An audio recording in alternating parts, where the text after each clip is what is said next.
Buenas tardes, profesor. Buenas tardes, compañeros. El día de hoy les vamos a hablar sobre el regreso de los talibanes al poder en Afganistán y el riesgo que supone en las mujeres. Los integrantes son Colachagua Cosme Nayeli Jasmina, Contreras Prado Paul Herbert, Ordinola Quijandria Alexis Fabián, Reyes Ildefonso, Lorena Raquel y quien les habla Nayeli Yasmin Rojas Ortega. Le daré pase a mi compañera Nayeli Jasmina que les dirá la introducción. Buenas tardes, profesor. Yo voy a hablar sobre la introducción. Empezamos con la controversia. ¿Qué ha cambiado para las mujeres de Afganistán con el regreso del grupo islamista? Nuestra postura es que los talibanes representan un riesgo hacia las mujeres afganas, ya que han pasado 20 años transcurridos que las mujeres afganas han luchado por sus propios derechos y han asumido proactivo en el papel de los derechos en la nación. Pues hay un Ministerio de Asuntos de las Mujeres que en el 2009 se aprobó la ley histórica para proteger a las mujeres del matrimonio forzado de menores y de la violencia a las mujeres. Bueno, esta frase célebre del líder religiosa Abu Bakr, que nos dice que debemos de tener los mismos derechos entre mujeres y hombres para poder vivir en armonía sin desmerecer a nadie. A continuación presentaremos argumentos de nuestra postura. Gracias. Voy a pasar a mi compañera Rey. En primer lugar, creemos que sí es un riesgo para las mujeres. ¿Por qué? Porque los talibanes tienen una religión que va en contra de la ética de la justicia.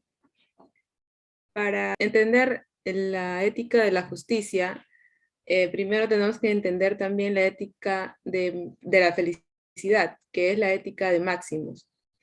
La ética de la felicidad consiste en tener ideales políticos, religiosos, y en este caso de los talibanes, sabemos que tienen ideales religiosos, los cuales quieren forzar a las mujeres a que retrocedan con respecto a los derechos que ellas han conseguido durante este tiempo. Entonces, ¿qué es la ética de la justicia o la ética de mínimos? Es respetar el pluralismo de la ética de máximos, siempre y cuando no afecte a las otras personas cumpliendo los estándares mínimos de justicia. Entonces, entendemos que lo ideal es practicar la ética de la justicia para que exista una buena convivencia en la sociedad, ¿no? Y en este caso, es lo que actualmente están pidiendo las mujeres de Afganistán porque no quieren retroceder con respecto a sus derechos. Bueno, aquí tenemos una cita del libro ¿Para qué sirve realmente la ética? De Adela Cortina. Bueno, acá nos dice, ¿no? La ética barata costos. Si fuera posible un mundo en que contara como moneda la confianza en las familias, en las escuelas, en las organizaciones y en las instituciones, la vida sería infinitamente más barata. Y no solo en dinero, que es lo que parece interesar a tirios y troyanos, sino también y sobre todo en muertes prematuras, en vidas destrozadas, en incierto, en venganzas, en rencores, en papeleos odiosos y en ese coste que varía más o menos, pero que suelen acabar pagando los peor situados. Y sí, como dice esta cita, siempre los más afectados son los de menor poder o los más débiles, ¿no? Y en este caso, pues las mujeres de Afganistán ahora son personas débiles y personas a las cuales les están vulnerando sus derechos, ¿no? Entonces, es por eso que cito esta parte del libro de Adela Cortina. Ahora, el compañero Paul Contreras va a pasar al segundo argumento. Bueno, yo voy a hablar en el argumento 2 sobre la política y la ética.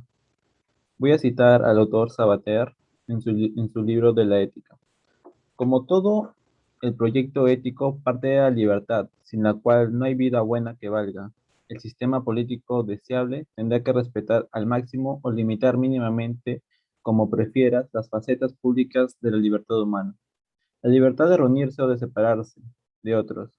la de intervenir en los asuntos públicos, la de trasladarse o instalarse en un lugar, la libertad de elegir los propios goces del cuerpo y del alma, etc. Para el autor, la libertad como la política deben ser prudentes, es decir, no debe haber dictaduras en un gobierno que, se, que debe ser un gobierno compartido, además de que las políticas deben respetar la libertad humana individual, pero no afectando la libertad plural. Es decir, debe haber un límite para la libertad individual, sin afectarla ni reprimirla.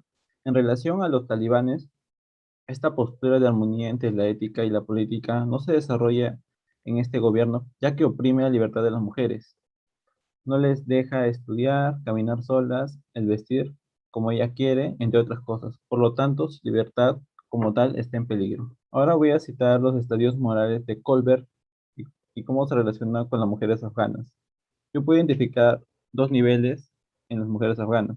El primero es el nivel preconvencional, que significa que las normas son una realidad externa que se respetan, solo teniendo las consecuencias, premio, castigo, o el poder de quienes las establecen. Por ejemplo, el estadio 1 que se refiere a la obediencia y castigo.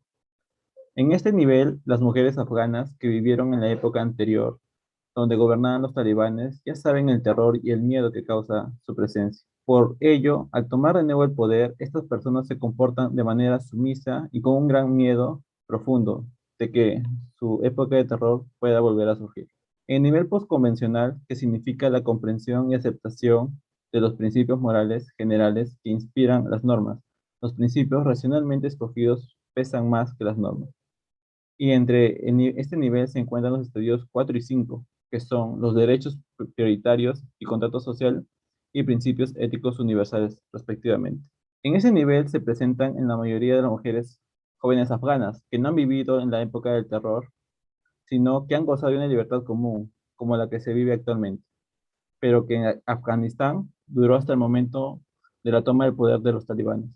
De manera que estas personas reclaman su derecho a la libertad de expresión, de estudiar, de vestir como ellas quieren, entre otras cosas.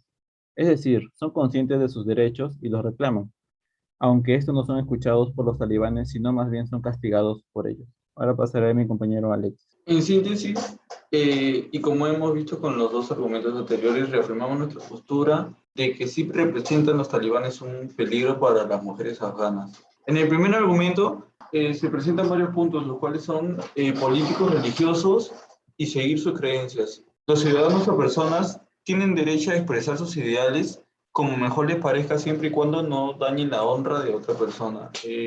Las mujeres afganas no pueden tener libre elección sobre ellas mismas ni expresión, atentando así contra sus derechos humanos. La ley islámica atenta contra algunos estadios convencionales, en este caso atenta a los estadios 1, 4 y 5.